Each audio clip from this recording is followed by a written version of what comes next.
La Terre, notre vaisseau spatial. Bienvenue à bord pour ce voyage d'1 an autour du Soleil.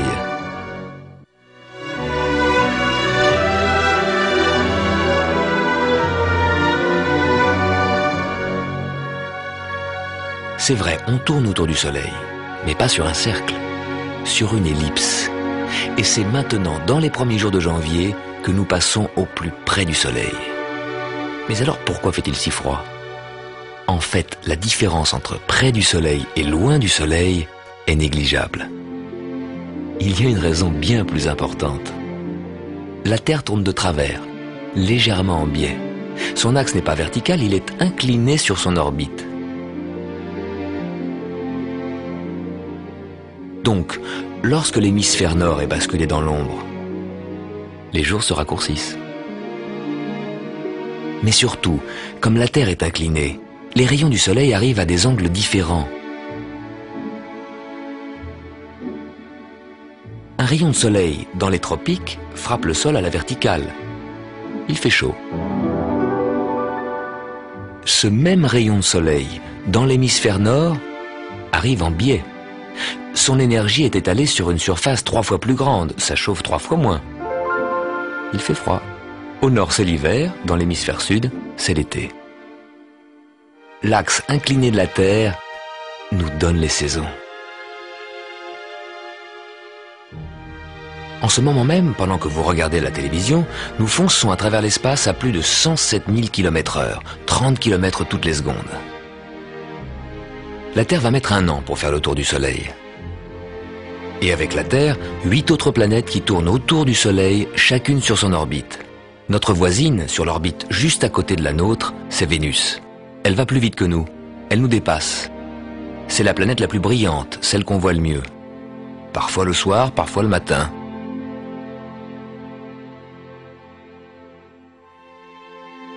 Pourquoi le matin ? Nous voyons Vénus à droite du Soleil.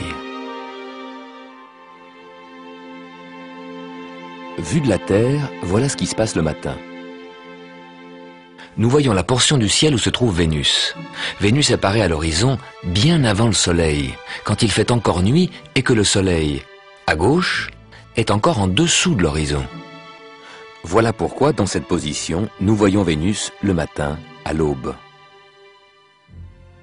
Puis la Terre continue de tourner, le Soleil apparaît, il illumine le ciel et on ne voit plus ni les étoiles ni les planètes. Et nous continuons notre croisière à bord de notre planète, la Terre. Sur l'orbite prochaine, à gauche, la Terre a une voisine qui va plus vite, qui fait du 125 000 km/h, qui nous double. C'est Vénus. On l'appelle l'étoile du berger, mais ce n'est pas une étoile, c'est une planète. Quelle est la différence entre les planètes et les étoiles ? À première vue, on ne voit pas de différence. Pourtant, les étoiles rayonnent, comme notre Soleil, et les planètes ne rayonnent pas, mais renvoient la lumière du Soleil. Elles font partie de notre système solaire, elles sont proches. Les étoiles, elles, sont très loin. Nous ne pouvons pas les atteindre. Voici Sirius, à côté d'Orion. Une des étoiles les plus proches. Même cette étoile, si proche, est trop loin pour nous. Si notre vaisseau spatial Terre quittait son orbite pour sortir du système solaire et se diriger vers Sirius, toujours à notre vitesse de croisière, il nous faudrait 80 000 années pour l'atteindre. Alors que pour Vénus, à la même vitesse, il suffirait de 16 jours. 80 000 années pour Sirius, 16 jours pour Vénus. C'est la différence entre l'univers lointain des étoiles et notre système solaire avec ses planètes, toutes proches.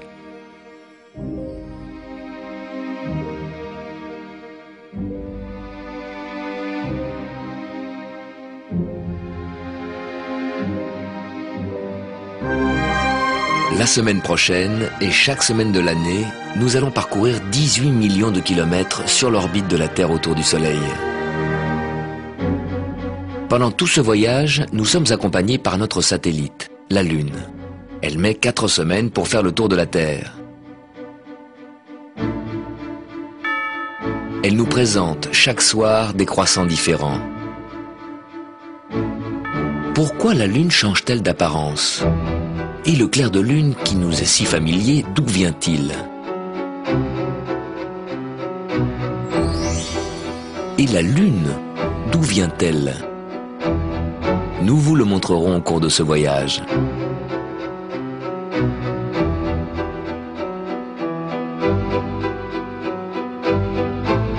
Pourquoi la Terre tourne? Et comment voir qu'elle tourne?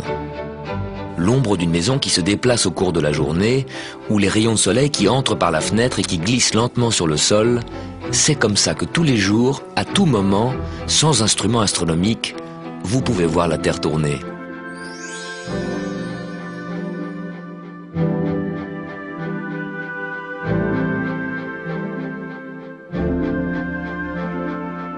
La Terre tourne vite ou lentement, suivant où nous sommes. C'est à l'équateur que ça tourne le plus vite, 1600 km/h. C'est là, à Kourou, en Guyane, et dans le sud des États-Unis, à Cap Canaveral, qu'on lance les fusées dans l'espace.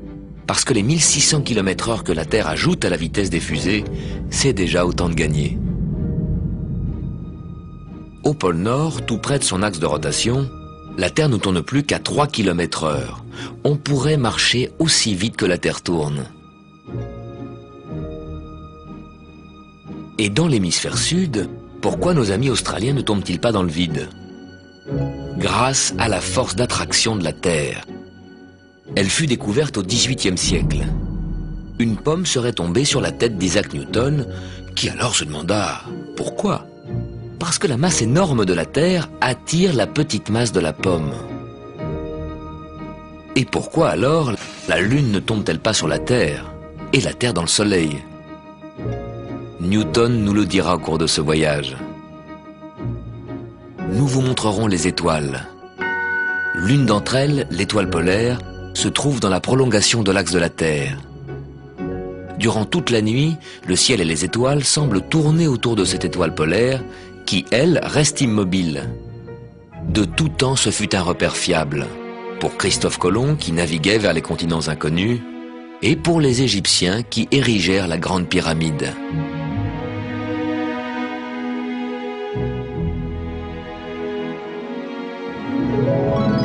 Fin février, nous vous montrerons pourquoi, tous les 4 ans, il faut ajouter un jour au calendrier pour que la Terre puisse boucler sa boucle. Ainsi, tous les 4 ans, nous avons une année bissextile, qui a 366 jours.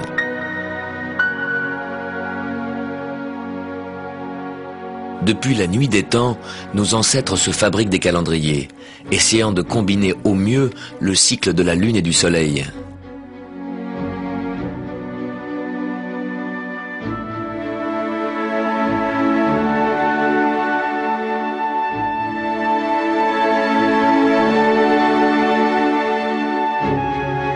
Parfois, Lune et Soleil se rencontrent.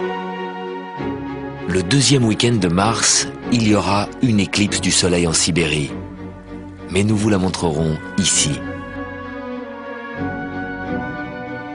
L'ombre de la Lune tombera sur la Terre. Au fur et à mesure que la Terre avance sur son orbite, la ligne où le Soleil tape à la verticale monte vers l'équateur. Le 20 mars, ce sera le jour où le Soleil sera à la verticale de l'équateur. Ce sera l'équinoxe. Et pour l'hémisphère nord, ce sera le début du printemps. Et au bout d'1 an, quand la Terre reviendra où nous sommes aujourd'hui, vous verrez le monde avec des yeux nouveaux.